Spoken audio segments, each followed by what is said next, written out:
luar biasa di sudut sunyi ini. Mihrabku menuju Mi'raj. Di sini ku sedar diriku, ku kenal Tuhan yang satu. Pahitnya dosa, manisnya taubat, semua rasa bersatu. Mihrabku, getatanku, mihrabku, perjalananku, kiblat hatiku hanya untukmu. Jangan gelincir di nafsu.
Assalamualaikum warahmatullahi wabarakatuh.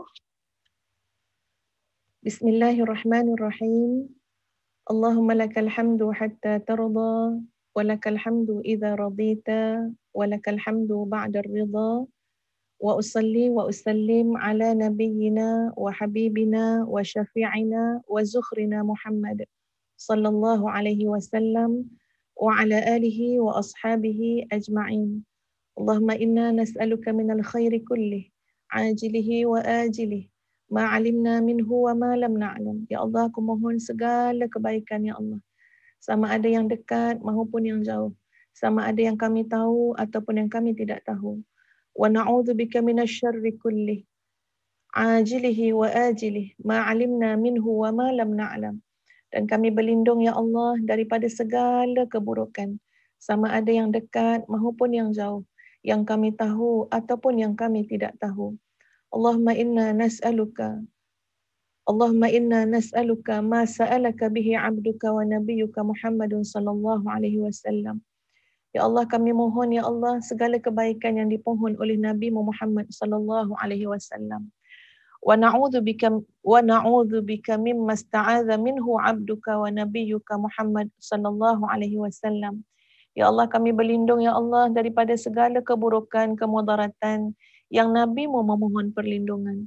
Allahumma inna nas'alukal jannah wa ma qarraba ilaiha min qaulin aw amal wa na'udzubika minan nar wa ma qarraba ilaiha min qaulin aw amal. Ya Allah, kami mohon syurga ya Allah dan segala perkataan perbuatan yang mendekatkan kami kepada syurga. Kami mohon berlindung ya Allah daripada neraka dan daripada segala perkataan dan perbuatan yang mendekatkan, boleh menjerumuskan kami ke neraka. Allahumma ja'al kulla qada'in taqdihu lana khaira. Ya Allah, jadikanlah segala ketetapan, segala ketentuan takdir yang Engkau tentukan kepada kami khaira, baik-baik belaka. Amin amin ya rabbal alamin. Alhamdulillah, mudah-mudahan ya Allah mustajabkan doa-doa kita tadi. Ya, doa yang kita rafakkan kepada Allah pada 1/3 malam, 2/3 malam. Ya, doa yang kita rafakkan kepada Allah sepanjang ibadah puasa kita ini, sahabat-sahabat sekalian. Ya, mudah-mudahan semuanya ya dimustajabkan oleh Allah yang Maha Baik lagi memustajabkan. Sahabat-sahabat yang dikasihi sekalian, apa khabar Kak Wan Nazira Zakaria? Apa khabar Puan Habibah, Puan Faridah, ya siapa lagi yang saya boleh sebut hari ini? Apa khabar Puan Maslina Yati, Ummi Syuhada, apa khabar? Apa khabar Kak Zaharah Mamat? Masya Allah, ini di antara nama-nama yang Ustazah selalu perasan juga macam Puan Zaharah, ya, selalu perasan ada dalam kuliah-kuliah. Alhamdulillah. Sahabat-sahabat silakan ya tekan butang share. Sekurang-kurangnya kita boleh share kepada 10 orang, sahabat kita, adik-beradik kita, anak-anak kita. Kalaupun mereka tidak mendengarnya hari ini, ya, tapi insya-Allah satu ketika nanti mereka akan menghayatinya. Ya, manalah tahu tuan-puan sekalian, ya, apa yang kita kongsikan ini mungkin bermanfaat ya kepada orang-orang yang berada di sekeliling kita. Sahabat-sahabat yang dikasihi sekalian, hari ini bicara kita tajuknya ialah betul ke doa aku? Betul ke doa aku ni? Sebab semalam pun kita dah cakap dah. Kita kata tolong banyakkan berdoa kepada Allah. Ya, kita akan rasai sahabat-sahabat sekalian setiap detik, setiap saat dalam bulan Ramadan ni terlalu bermakna. Ya, terlalu bermakna.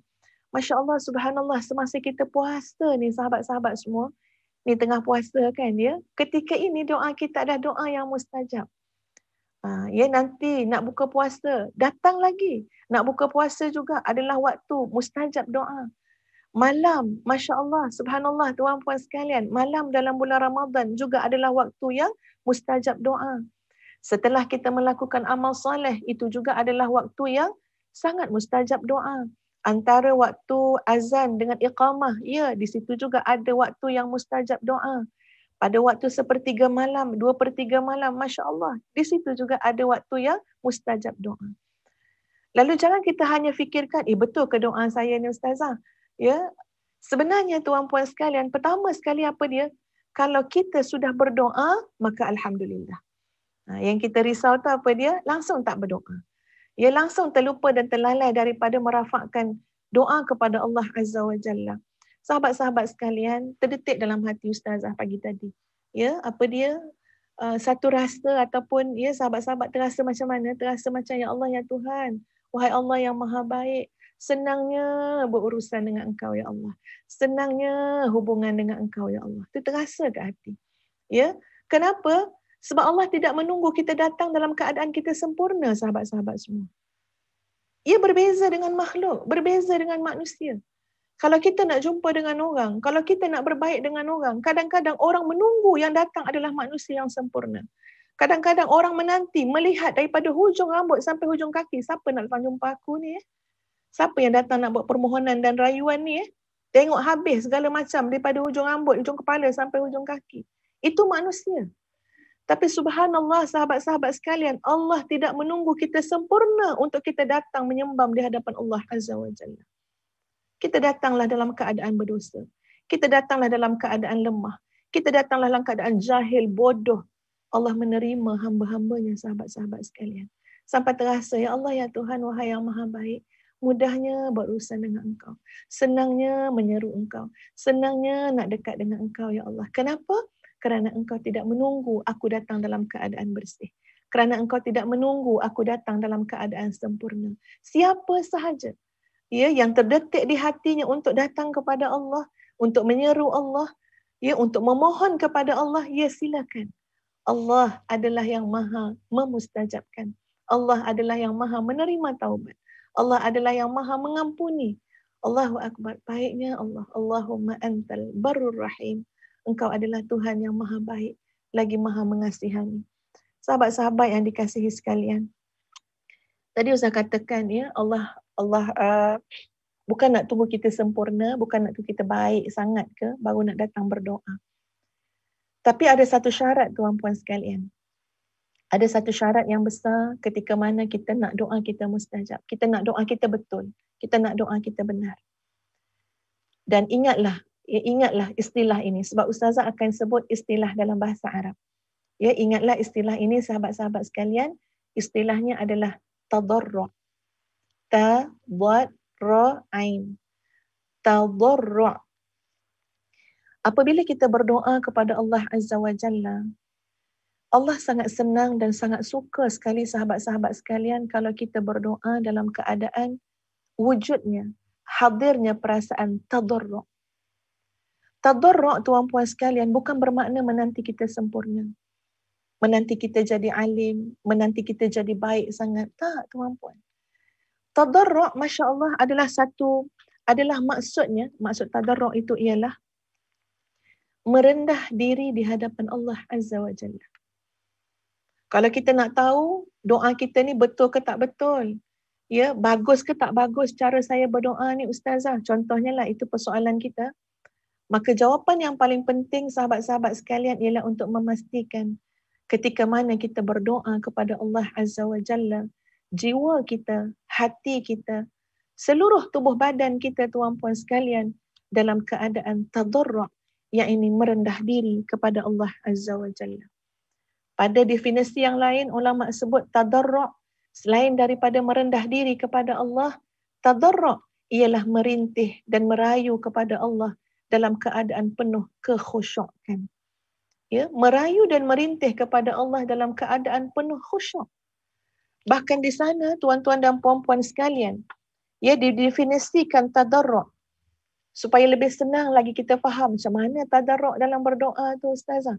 Ya, maka dimudah carakan oleh seorang ulama, ya tuan-puan sekalian, dengan mengatakan tadarru' ialah kamu berdoa kepada Allah ataupun kamu beribadah kepada Allah dalam keadaan kebingungan, dalam keadaan tidak tentu arah. Ini bahasa paling senang, ya, bahasa paling mudah yang Ustazah nak cakap pada pagi ini. Apa dia berdoa dalam keadaan tadarru'? Apa dia ibadah dalam keadaan tadarru'? Iaitu kamu beribadah, kamu berdoa kepada Allah dalam keadaan kebingungan. Dalam keadaan macam tak tentu arah tuan-puan sekalian. Bagaimana nak memahami keadaan kebingungan ini? Maka marilah kita melihat bagaimana gayanya. Bagaimana keadaannya seseorang yang sedang terombang-ambing di tengah lautan. Lantaran kapal yang dinaikinya atau ditumpanginya hancur berkecai. Tidak ada yang tersisa kecuali hanya ada satu potongan kayu sahaja. dan dia dapat memegang satu potongan kayu tersebut. Dalam keadaan dia di lambung ombak, ya, dalam keadaan kegelapan malam, dalam keadaan yang subhanallah, silalah sahabat-sahabat, tolonglah bayangkan sekejap. Ya, bayangkanlah macam mana kalau kita jatuh, kalau kita lemas di tengah-tengah lautan dalam. Bayangkanlah sekejap. Ya, bukan kita minta, tapi kita nak cuba menjiwai, menghayati. Bayangkan kalau kapal yang kita naiki itu pecah berkeping-keping. Bayangkan. Bagaimana keadaan kita saat berdoa? Bingung kan tuan-puan? Tak tentu arah kan kita berdoa? Tak tahu mana hujung, mana pangkal? Tak tahu. Semuanya dalam keadaan Masya Allah, bingung. Yang kita tahu apa dia? Yang kita tahu sahabat-sahabat sekalian, ketika itu dalam jiwa kita adalah merintih kepada Allah. Merintih. Mungkin tak terkeluar pun apa-apa di mulut kita. Tak terkeluar suara, tak keluar di lisan, tak ada jeritan. Ya, bahkan nak berbisik pun tak mampu kalau kita sudah berada di tengah-tengah lautan yang dalam keadaan kelemasan. Yang boleh apa dia? Yang boleh adalah jeritan batin. Yang boleh adalah suara hati yang menjerit, yang merayu, yang merintih, Ya Rab, Ya Rab, Ya Rab, Ya Allah, aku masih punya Allah. Ya Allah, siapakah Allah? Allah adalah yang menghidupkan, yang mematikan, yang menyelamatkan, yang memelihara, yang maha memelihara, yang maha menghidupkan. Ketika itu kita yakin dengan Allah. Aku takkan mati di sini kecuali dengan izin-Mu ya Allah. Aku boleh selamat andai kata itu adalah kehendak-Mu ya Allah. Dan ketika itu kita menjerit dalam hati, merintih merayu, Ya Rab, Ya Allah, Ya Allah, Ya Allah. Subhanallah tuan-puan sekalian. Itulah satu gambaran tadarruk. Betapa bersungguh-sungguhnya, betapa rendahnya hati kita berdoa kepada Allah.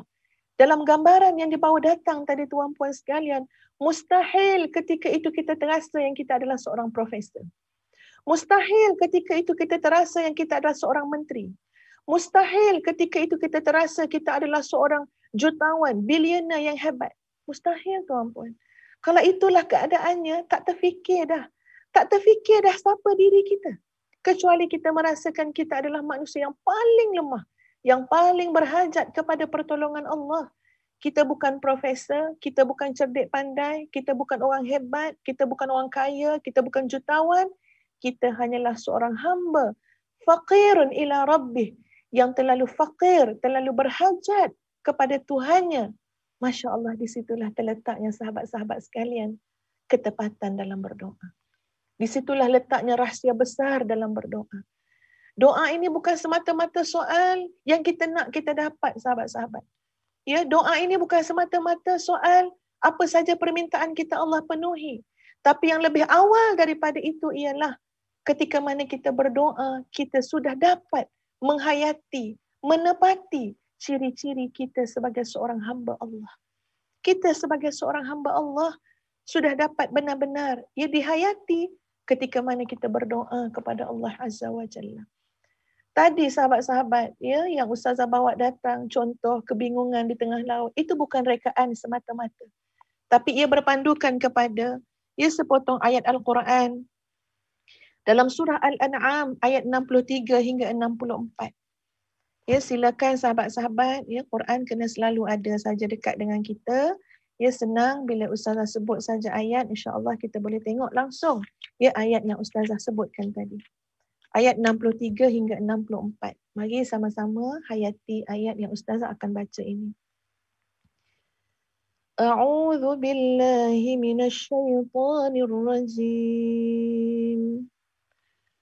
قل من ينجيكم من ظلمات البر والبحر تدعونه تضرعا وخفية لئن أنجانا من هذه لنكونن من الشاكرين قل الله ينجيكم منها ومن كل كرب ثم أنتم تشركون قل هو القادر على أن يبعث عليكم عذابا أن يبعث عليكم عذابا من فوقكم أو من تحت أرجلكم أو يلبسكم شيعا ويذيق بعضكم بأس بعض انظر كيف نصرف الآيات لعلهم يفقهون. صدق الله العظيم. Katakanlah, siapakah yang dapat menyelamatkan kamu dari bencana di darat dan di laut, yang kamu berdoa kepadanya dengan merendah diri dan suara yang lembut, dengan mengatakan, sesungguhnya jika dia menyelamatkan kami dari bencana ini, tentulah kami menjadi orang yang bersyukur. Katakanlah, Allah menyelamatkan kamu daripada bencana itu dan segala macam kesusahan. Kemudian kamu kembali mempersekutukan Allah. Katakanlah, dialah yang berkuasa untuk mengirimkan azab kepadamu dari atas kamu atau dari bawah kaki kamu, atau dia mencampurkan kamu dalam golongan-golongan yang saling bertentangan dan merasakan kepada sebahagian kamu keganasan sebahagian yang lain. Perhatikanlah betapa kami mendatangkan tanda-tanda kebesaran kami silih berganti agar mereka memahaminya. Sahabat-sahabat sekalian, tengok bagaimana Allah sebut dalam ayat ini. Ya, manusia bila ditimpa kesusahan di darat ataupun di laut, minta kepada Allah. Pandai manusia itu minta dalam keadaan tadarra' wa khufyah, dalam keadaan merendah diri dan bicaranya lembut saja dengan Allah. Ya, tidak dengan suara yang keras, tidak dengan suara yang kasar, tidak bertempik-tempik. Lembut sangat. Bahkan kadang-kadang tuan-puan sekalian, bukan lagi dalam bentuk bisikan, tapi dalam bentuk suara hati. Ya, dalam bentuk dalaman. Dan kemudian apa yang disebut oleh orang-orang yang Allah timpakan ujian, timpakan kesusahan, mereka ini biasanya akan berjanji dengan Allah. Ya, dalam keadaan mereka merayu kepada Allah, minta keampunan, minta keselamatan, minta perlindungan, mereka akan berjanji kepada Allah. Ya Allah, kalau engkau selamatkan aku. Ya Allah, kalau engkau mustajabkan doaku. Ya Allah, kalau engkau berilah ya permintaan aku. Nescaya lanakunanna minasyakirin. Nescaya pasti kami akan menjadi orang-orang yang bersyukur. Nah, itu biasa. Itu adalah selalu janji-janji yang kita buat kepada Allah Azza wa Jalla. Namun, kalau kita melihat kepada ayat tadi, sahabat-sahabat sekalian, ia sangat bagus sekali. Apa dia? Kalau kita melihat dari sudut, tengok bagaimana matlamat, bagaimana KPI yang disebut oleh seorang hamba Allah. Ini seorang hamba Allah yang Allah uji, timpakan kesusahan di darat ataupun di laut. Tengok ke mana hala tuju pemikiran dia. Ketika mana dia benar-benar merendah diri di hadapan Allah, ketika mana dia benar-benar menghayati watak seorang hamba di hadapan Allah Azza wa Jalla, tengok apa bahasa dia, tengok apa impian dia, tengok apa matlamat dia. Seorang hamba Allah itu akan menyatakan bahawa dia nak sangat menjadi hamba Allah yang bersyukur.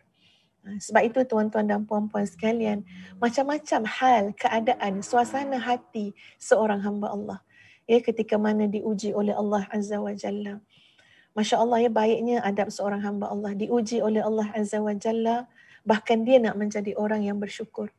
Diuji oleh Allah Azza wa Jalla, bahkan dia nak menjadi orang yang lebih beriman lagi kepada Allah Azza wa Jalla. Jadi sahabat-sahabat sekalian, ya, kalau kita melihat bagaimana Rasulullah sallallahu alaihi wasallam, ini sebagai contoh. Ya, kita tengok pada saat peperangan Badar, Nabi sallallahu alaihi wasallam dan para sahabat baginda, tuan-puan sekalian, hanya mampu melihat pada ketika itu secara zahirnya kekuatan tentera lawan. Ya, sebab kita kena faham dalam peperangan Badar, bukannya sahabat-sahabat itu disiapkan ya sebagai seorang calon tentera untuk untuk bertemu dengan tentera lawan. Tak ada niat nak perang pun asalnya, tuan-puan. Ini adalah dendam kesumat daripada orang-orang kafir Quraisy yang hingga menjadi salah satu sebab, ya, dengan izin Allah juga, yang hingga menyebabkan peperangan Badar. Ya, adanya kemudiannya salah faham dan sebagainya. Yang lebih utama adalah dendam di kalangan orang-orang kafir musyrik. Tapi tiba-tiba kemudiannya, sama ada bersedia ataupun tak bersedia, orang-orang yang bersama dengan Nabi SAW kena membina saf dalam peperangan. Ia kena membina saf sebagai seorang anggota tentera, tuan-puan sekalian, ahli perang. Jadi bila melihat kepada kapasiti tentera kaum musyrikin Makkah ketika itu, yang mereka bergabung, mereka datang dengan 1,000 orang yang lengkap dengan senjata, lengkap dengan segala keperluan peperangan. Subhanallah, Masya Allah, tuan-puan sekalian, agaknya bagaimanalah hati ya kaum muslimin, sahabat-sahabat yang bersama dengan Nabi SAW. Datang dalam keadaan apa adanya sahaja, tuan-puan, dari segi zahirnya. Dan kemudian kita perhatikan bagaimana tadarru', jiwa merendah diri, berharap, khusyuk yang ditunjukkan oleh Rasulullah SAW. Nabi ketika peperangan Badar, tuan-puan sekalian, Nabi berdoa tanpa menghiraukan apa yang berlaku di keliling baginda Nabi SAW. Nabi berdoa seolah-olah tak nampak dah ada benda lain di keliling itu. Nabi berdoa dan terus berdoa. Nabi berdoa dengan jiwa yang tadarru', merendah diri, merayu, merintih kepada Allah. Sehingga Nabi pun tidak perasan, tuan-puan sekalian, ya bahawa tangan Nabi SAW semakin tinggi, semakin tinggi, semakin tinggi. Ia berdoa, minta lagi, memohon, merayu lagi. Sehingga kan, ya tuan-puan sekalian, lengan baju Rasulullah SAW sampai jatuh lengan baju Nabi. Ia tersingkap lengan baju Nabi, tuan-puan sekalian, sehingga kelihatan pangkal lengan ataupun ketiak Nabi SAW yang mulia. Nabi tak tahu dah, tak perasan dah, tuan-puan sekalian. Kenapa? Kerana kekhusyukan, keenakan, kelazatan, kesungguhan Nabi dalam berdoa kepada Allah. Dan sehingga Nabi telah menyatakan dalam munajat tersebut, ya Nabi kata maksudnya, ya Allah, jika engkau menghancurkan pemeluk ajaran Islam ini, maka engkau tidak akan disembah lagi di atas muka bumi ini. Kalau kita tengok pada gaya ataupun pada ayat, ya pada doa ini, tuan-puan sekalian, wah, Masya Allah, lain macam bunyi doa Nabi, lain macam bunyinya. Nabi kata, wahai Allah, kalau engkau tidak memenangkan, ya, ataupun jika engkau menghancurkan pemeluk agama ini, pasti engkau tidak akan disembah lagi di atas muka bumi ini. Masya Allah, ya, semacam betul doa tu. Tapi nak menggambarkan, tuan-puan sekalian, itu pada keadaan kemuncak permintaan Nabi supaya apa? Ya Allah, kami tidak boleh dikalahkan. Ya Allah, kau mesti beri kami kemenangan, ya Allah. Ini adalah saat yang sangat getir untuk menentukan hala tuju perjuangan yang dibawa ini. Dan sehingga kan Sayyidina Abu Bakar As-Siddiq ketika mana mendengar Nabi berdoa yang demikian, ya apa kata Sayyidina Abu Bakar As-Siddiq? Hasbuk, cukuplah ya Rasulullah, cukuplah ya Rasulullah. Demi Allah, Allah pasti menunaikan janjinya. Allah pasti menunaikan janjinya. Ini gambaran, tuan-tuan dan puan-puan sekalian, bagaimana hebatnya berdoa. Dan kita nak latih sifat ini, sikap ini dalam bulan Ramadan. Sahabat-sahabat sekalian, dalam masa yang terbatas ini, muslimin muslimat, mari kita dekatkan dengan kehidupan kita tentang persoalan yang kita sedang sebut pada pagi ini. Tuan-tuan dan puan-puan sekalian, di antara penyakit kita dalam berdoa, pertama ialah terburu-buru. Inilah penyakit kita dalam berdoa. Ia terburu-buru. Terburu-buru untuk apa atau bagaimana, tuan-puan sekalian? Kita ambil contoh. Katalah kita nak anak kita jadi baik. Ya, dengan apa yang kita lihat keliling kita, kita nampak, Masya Allah, bagusnya anak orang tu, akhlaknya baik. Ya, kita nampak anak orang tu bagusnya, hafizah Quran dan kemudian lancar hafazan dia. Ya, kita nampak macam-macam yang kita boleh nampak, kita boleh dengar dalam kehidupan ni. Dan semua yang kita nampak dan dengar tu, dia akan memberikan, dia ada implikasi dia pada perspektif kita juga. Jadi kita berdoa dalam keadaan kalut-kalut kan? Kita berdoa dalam keadaan, ya datang juga rasa bingung tu. Ya, nak buat macam mana lagi ya Allah. Ya, tengok yang itu bagus, yang ini bagus, dan sekarang kita nak berdoa. Tapi ada penyakit doa kita. Apa dia? Antaranya ialah kita terburu-buru. Kalau boleh saat kita berdoa, ya Allah, ya Tuhan, jadikanlah anakku ini anak yang soleh. Petik jari macam ni, tengok-tengok turunlah anak yang soleh. Tengok-tengok anak kita pun datang. Maaf Umi, Umi tolonglah nasihatkan saya. Contohnya lah ya. So kita rasa macam, ya Allah, mustajab dah doa kita ni. Ya Allah, cepatnya anak kita jadi baik. Ya Allah, cepatnya ya kita dapat apa yang kita nak. Inilah sifat terburu-buru yang ada pada kita. Contoh tuan-puan sekalian, Ustazah pun ada sebut dalam IG semalam tentang mendidik anak-anak. Subhanallah, Masya Allah tuan-puan. Pertama kita kena jaga dalam bab mendidik anak-anak apa dia? Ini adalah amanah yang kita terima daripada Allah. Urusan ini adalah urusan di antara kita dengan Allah yang maha pengasih, Allah yang maha penyayang, Allah yang maha halus, Allah yang maha latif, Allah yang maha khabir, Allah yang maha memahami. Jadi jangan stres. Jangan putus asa. Kenapa? Urusan kita bukan urusan dengan pujian manusia. Urusan kita bukan urusan dengan pandangan manusia. Urusan kita bukan urusan dengan tekanan yang manusia berikan. Tapi urusan kita adalah dengan urusan Allah yang maha baik. Allah yang maha memahami. Dalam doa kita menyebut kepada Allah, wahai Allah, aku telah mencobanya ya Allah. Semampu aku, sedaya aku dalam mendidik anak-anak. Ya Allah, kau pasti lebih mengetahui bahawa di sana ada kesilapan, di sana ada kelemahan, di sana ada kelalaian. Aku tidak akan pernah meninggalkan sajadah ini. Aku tidak akan pernah meninggalkan Engkau, ya Allah, dalam memohon agar Engkau bukakanlah pintu hati anak-anakku, agar Engkau sempurnakanlah pendidikan ini, ya Allah, kerana Engkau yang maha berkuasa, yang maha hebat, yang maha memberikan hidayah. Terus saja minta dengan Allah, terus bercakap dengan Allah, terus munajat dengan Allah. Lepas-lepas pada kita berdoa tu, mungkin kita berdoa pagi tadi, lepas zuhur tengok, tak menjadilah anak kita. Mungkin terdetik dalam hati, ya Allah, ya Tuhan, mak doa habis-habisan pagi tadi, mak doa habis-habisan malam tadi, tengok-tengok zuhur nak kena kejut lagi, dah pukul 4, sikit lagi nak masuk asar. Manalah doa mak tadi. Kita mungkin datang lintasan seperti itu tuan-puan. Tapi ingat, doa yang benar, doa yang tepat, doa yang betul adalah doa yang tidak terburu-buru. Sabar. Dan demikian jugalah tuan-puan, ini benda yang Ustazah lalui sendiri. Sabar. Jangan menginginkan sesuatu yang kita tak tahu di mana letaknya kehendak Allah kepada kita. Sebab tu selalu berdoa pada Allah. Pagi-pagi hari lagi tuan-puan sekalian. Kalau boleh malam sebelum tidur dah sebut dah. Ya Allah ya Tuhan. Ya Allah ya Tuhan. Datangkanlah kepada diri aku. Tanamkanlah pada hati aku ini rasa puas hati, rasa senang hati, rasa suka dengan apa yang Engkau suka untuk aku. Datangkanlah pada hati aku ni rasa puas sangat dengan apa yang Engkau pilihkan untuk aku. Jadi kita berhadapan dengan segala keadaan, kita rasa senang hati. Kita rasa ini pilihan Allah untuk kita. Ini kehendak Allah untuk kita. Mungkin kita kena sabar lebih lama daripada orang lain. Mungkin tempoh menunggu kita lebih lama daripada orang lain. Allah, tak apa ya Allah, serah pada Engkau. Allah maha bijaksana. Allah maha mengetahui. Allah maha sempurna. Siapa kita nak pertikaikan pilihan Allah kepada kita? Siapa kita nak pertikaikan tempoh yang Allah tentukan untuk kita? Kita bukan sesiapa, sahabat-sahabat sekalian. Sebab itu dalam berdoa, tidak terburu-buru. Jangan terburu-buru.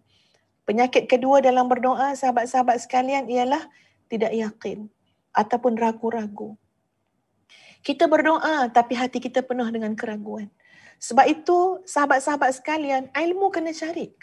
Ilmu mengenal Allah. Kena menghayati Asma'ullahil Husna. Sebab itulah yang akan menjadi pasak kekuatan dalam hati kita.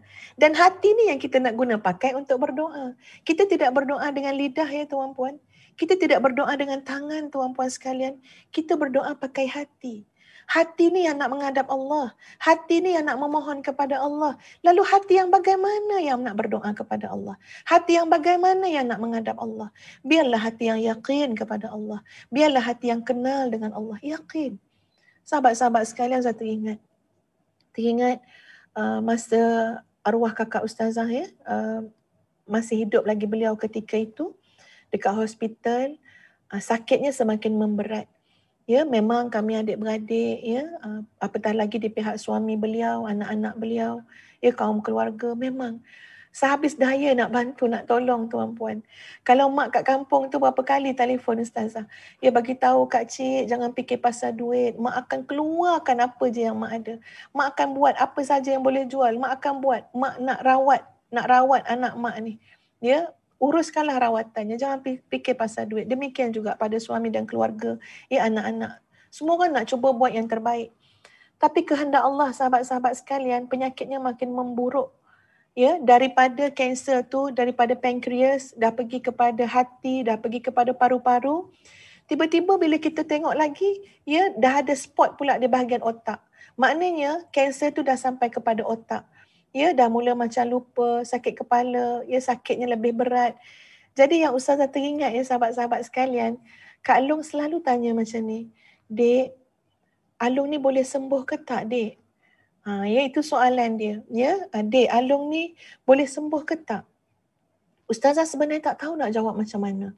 Ya, sebab kita pun bila orang sakit ni nak jawab pun dengan berhati-hati. Ya, kehadiran kita bila menziarahi orang sakit juga tuan-puan, dia ada peranan yang besar. Kita saat kita menziarahi orang sakit, saat kita menemani orang sakit, saat kita bercakap dengan orang sakit, kita berharap sangat daripada Allah. Biarlah perkataan kita, perbuatan kita, gaya kita ini biarlah menambahkan keyakinannya dengan Allah. Biarlah menambahkan husnuzannya kepada Allah. Ini orang sakit. Jadi Ustazah pun nak berhati-hati juga jawab. Selalu ditanya, Dek, Alung boleh sembuh ke, Dek? Alung boleh sembuh ke? Ya. Jadi satu hari tu alhamdulillah tuan-puan sekalian, ya Ustazah jawab dengan izin Allah, Ustazah kata Kak Long pasti sembuh. Kak Long pasti sembuh insya-Allah. Dia macam, ya masa tu Kak Long tu macam, sembuh ya Dek? Alung boleh sembuh ya Dek? Ya Kak Long pasti sembuh. Dan dia tanya bagaimana? Ya macam mana Dek boleh sembuh? Ustazah kata Kak Long pasti sembuh. Dan Kak Long pasti sembuh dengan 2 kesembuhan. Pertama, Kak Long pasti sembuh dengan kesembuhan di dunia. Mungkin Kak Long akan sembuh dengan kesembuhan di dunia. Yang kita dah cari jalan, cari ikhtiar, ya buat kemo dan sebagainya. Yang kedua, Kak Long pasti akan sembuh. Iaitu Kak Long akan sembuh dengan kematian. Cakap terang-terang ya dengan Kak Long masa tu. Dia pandang Ustazah, Kak Long akan sembuh dengan kematian. Sama ada Kak Long sembuh kat dunia ataupun Kak Long akan sembuh dengan kematian. Sebab itu kita ikhtiar dua-dua Kak Long. Kita ikhtiar untuk sembuh dengan cara dunia ni dan kita ikhtiar juga pastikan hati kita, iman kita, sangkaan kita kepada Allah baik. Sebab kita juga nak sembuh dengan husnul khatimah. Dua-dua itu adalah kesembuhan. Waktu tu sahabat-sahabat sekalian ya, memang Kak Long nangis. Kak Long kata, ya Allah Dek, mati pun sembuh kan Dek? Ya Kak Long, mati juga sebuah kesembuhan. Allah rehatkan. Ya, kita nak kematian kita menjadi kerehatan. Kita nak kematian kita menjadi sebuah kesembuhan. Dan hari ni, masa saya cakap ni, memang saya terasa, Masya Allah. Allah telah sembuhkan kakak aku. Allah telah bawa dia kepada alam yang lebih baik daripada alam dunia yang sempit ni tuan-puan. Allah telah gantikan dengan jiran yang lebih baik. Keluarga yang lebih baik. Kehidupan yang lebih baik. Itu adalah sebuah kesembuhan. Sebab tak nak tuan-puan hati kita ni sentiasa rasa terburu-buru sangat, tergopoh-gapah sangat bila nak sesuatu daripada Allah. Dan ini adalah nasihat Ustazah pada diri sendiri. Ustazah pun tak tahu ke depan apa yang Allah akan uji kita semua tuan-puan. Jadi berharap, ya Allah berilah aku jiwa yang tenang. Allah uji kita dalam berdoa dengan kesabaran dan ketenangan. Sabar. Jangan terburu-buru. Buat tu nak cepat. Ini nak cepat. Allah Maha mengetahui. Allah tahu apa yang kita perlukan. Lebih daripada kita tahu apa yang kita perlukan. Bahkan kadang-kadang kita memohon kepada Allah sesuatu yang kita tidak perlukan. Dan kita tinggalkan permohonan perkara yang kita perlukan. Tengok betapa jahilnya kita. Jadi bila sebut macam tu dengan Kak Long, dia kata Kak Long, ya, mati juga adalah kesembuhan. Sebab itu kita sekarang ni nak buat dua-dua sekali. Bagaimana untuk kita berusaha supaya mati kita menjadi kesembuhan, jaga kita punya keyakinan dengan Allah. Husnuzan selalu dengan Allah Azza wa Jalla. Sahabat-sahabat sekalian, inilah kehidupan yang kita lalui sekarang. Ya, iaitu kehidupan yang betul sahabat-sahabat, kita pasti akan diuji. Semakin Allah sayang dengan hamba-Nya itu, semakin berat ujiannya. Kita tak minta ujian, tapi itu adalah sunnatullah. Sebab itu, silah ataupun senjata kita adalah doa kita kepada Allah Azza wa Jalla. Doa sungguh-sungguh. Masya Allah tuan-puan, sekarang Ramadan. Ya, kita bangun malam ataupun pada waktu duha ataupun sekejap lagi sekarang, kita solat sunat isyraq. Ya, sujud kita tu lamakan dan kita tadarruk betul-betul hati. Ya, Ustazah sikit lagi sebelum kita akhiri. Sebenarnya kadang-kadang betul sahabat-sahabat dalam munajat tu kita munajat macam orang bingung. Ya, contoh. Kita duduk atas sejadah kan, ya, doa pada Allah. Sama adalah keadaan kita sujud kan, masa kita sujud solat tu ataupun kita doa macam tu lah, angkat tangan. Ini contoh. Saya doa pada Allah macam ni, ya Allah ya Tuhan, aku tak tahu macam mana nak jadi orang ikhlas. Aku tak tahu ya Allah. Aku tak tahu, aku jahil, aku dah tak tahu dah, aku dah kebingungan. Bagaimana untuk menjadi orang yang ikhlas pada akhir hayat aku ni. Aku tak tahu dah ya Allah, bagaimana nak jadi orang yang ikhlas pada zaman yang sangat mencabar ini ya Allah. Aku tak tahu dah ya Allah, bagaimana lagi untuk menjadi orang yang ikhlas sedangkan kau melihat sekarang hatiku datang dengan hati yang hitam, hati yang busuk. Manalah ya Allah hati yang hitam dan busuk ni boleh nak jadi orang ikhlas. Manalah hati yang berpenyakit ni ya Allah boleh jadi orang yang ikhlas. Aku tak tahu dah ya Allah. Kecuali yang aku tahu hanya satu, aku ada Engkau ya Allah. Aku ada Engkau yang maha baik. Aku ada Engkau yang maha budiman. Aku ada Engkau yang maha pengasih lagi maha penyayang. Aku ada Engkau yang maha mencintai. Aku ada Engkau yang maha mengetahui, yang maha melihat, yang maha mendengar, yang maha berkehendak. Wahai Allah, pilihlah aku ya Allah untuk menjadi orang-orang yang ikhlas.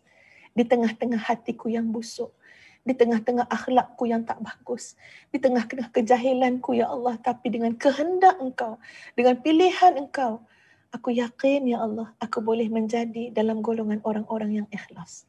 Sebenarnya tak tahu nak doa macam mana tuan-tuan. Tak tahu macam mana lagi nak doa ni ya Allah. Ya, kita berdoa tu dalam keadaan bodoh sangat, kita rasa bodohnya, tak pandai nak susun doa, tak pandai nak susun ayat. Tapi Engkau tahu siapa aku ya Allah. Dan Engkau tahu aku ni macam orang lemah dalam laut. Tak tahu nak berkuat kanan, berkuat lentang ke, tak tahu dah ya Allah. Kecuali apa? Kecuali Engkau selamatkan. Kecuali Engkau pilih. Kecuali Engkau rahmati. Itu sebagai contoh tuan-tuan dan puan-puan sekalian. Bila kita berdoa, tunjukkan kelemahan kita, langsung tidak ada daya. InsyaAllah doa itu doa yang Allah akan mustajabkan. Pada waktu yang Allah kehendaki, dengan cara yang Allah kehendaki, kerana Allah maha mengetahui lagi maha bijaksana. Sahabat-sahabat sekalian, jangan berhenti berdoa. Jangan berhenti berharap dengan Allah Azza wa Jalla. Ya, kita dalam suasana supaya kita mengembara, kerohanian kita semakin meningkat. Jadi apa-apa hal, sekecil-kecil perkara, sampailah ke sebesar-besar perkara, bercakaplah dengan Allah. Bermunajatlah dengan Allah. Ya Allah, hari ini aku penat, tapi aku banyak kerja. Bantu aku, wahai yang maha kuat. Ya Qawi, ya Matin, berikan aku kekuatan. Berikan aku keteguhan. Aku penat tapi kerja banyak. Tolong aku ya Allah. Cakap je dengan Allah. Ya Allah ya Tuhan, aku nak nasihat anak tu. Tapi aku fikir mungkin anak tu akan jemu bila aku nasihat banyak-banyak. Ya Allah ya Tuhan, Engkau yang jaga hati anakku. Tolong ya Allah, lembutkan hatinya. Tolong ya Allah, jaganya ya Allah seperti mana Engkau jaga hamba-hambamu yang saleh. So hati kita hidup sahabat-sahabat. Hati yang selalu bercakap dengan Allah Azza wa Jalla. Bermunajat dengan Allah Azza wa Jalla. Itulah yang insya-Allah akan menepati jiwa yang tadarru', jiwa yang benar-benar khusyuk dan merendah diri dengan Allah Azza wa Jalla. Sahabat-sahabat sekalian, terima kasih atas perhatian yang diberikan. Semoga Allah mengampuni dosa kita. Allah Maha tahu betapa lemahnya kita. Ya, betapa banyaknya kesalahan dan kesilapan kita. Namun Allah itu, Masya Allah, rahmatnya terlalu maha luas. Ya Allah yang budiman, Allah yang dermawan, Allah yang maha mencintai. Mudah-mudahan dengan rahmatnya, dengan cintanya, Allah keluarkan kita daripada kegelapan. Ya Allah, berikan kita cahaya yang menunjukkan kita kepada jalan yang Allah redai. Sahabat-sahabat sekalian, ya Ustazah juga terus mengajak kita semua untuk berdoa kepada Allah agar Allah memudahkan segala urusan kita. Sekali lagi, ya Ustazah nyatakan kepada sahabat-sahabat betapa besarnya harapan Ustazah kepada Allah agar Allah membukakan pintu hati para sahabat-sahabat sekalian untuk terus membantu, ya memberikan infak kepada pembangunan fasa kedua Mahat Tahfiz Integrasi Madinatul Huffaz. Ya Allah, bukakanlah hati sahabat-sahabatku, ya Allah.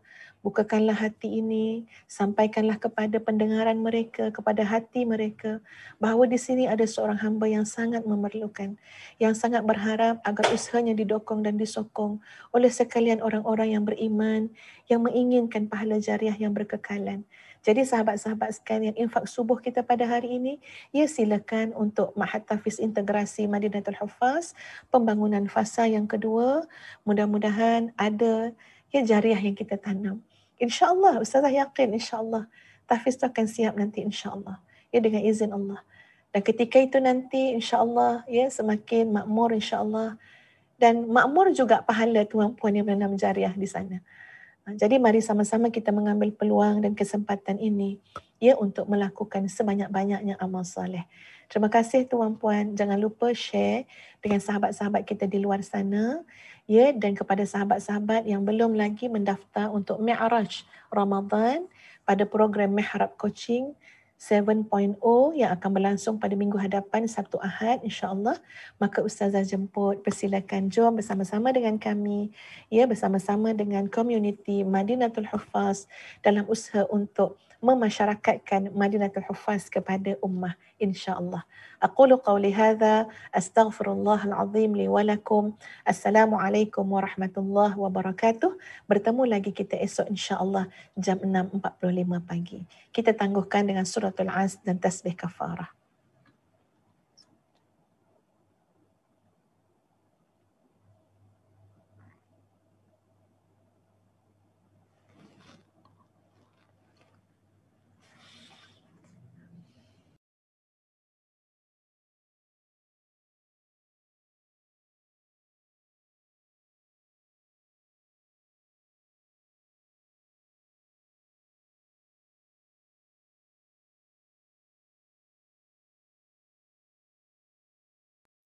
Ruang kecil ini,